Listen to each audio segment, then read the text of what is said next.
Recording in progress. So go to problems of entering foreign markets. Are you there? Okay. Yeah, problems of entering foreign markets.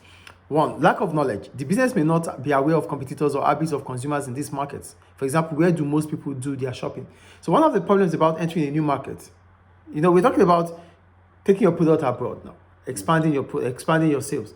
So the first problem you might encounter when you're going abroad is that you might not have the knowledge about consumers spending, how they spend, where they buy. You might not have the knowledge.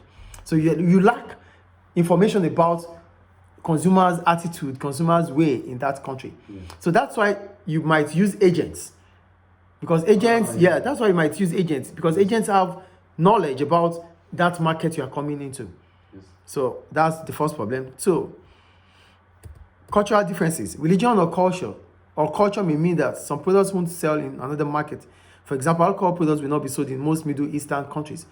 So another problem about it is the cultural differences. So their way of life. So just the example they make here, you might not be able to sell alcohol even in Libya. You might not be able, you won't be able to sell it.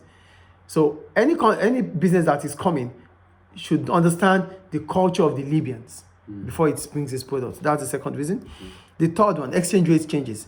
If the exchange rate is not very stable, then exchange rate can mean that the prices of the imported goods change and the product can become too expensive to sell in the new market.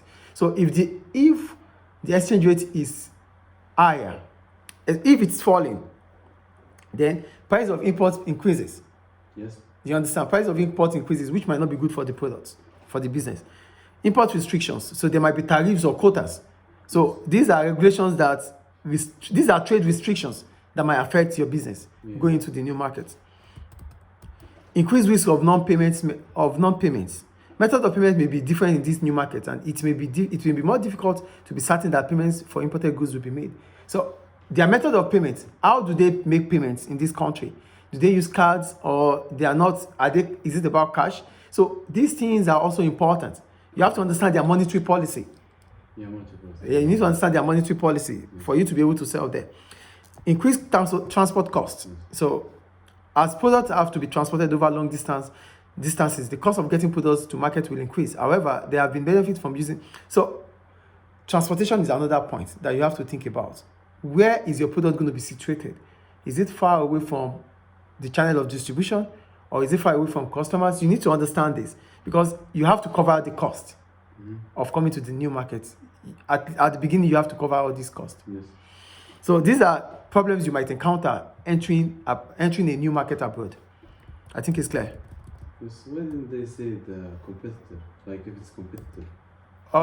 Well, you going into that market, competitiveness, it's a market. So there's competitiveness, but that is what you can deal with. Yeah, it's like a problem, right? If it was competitor, then If it's competitive,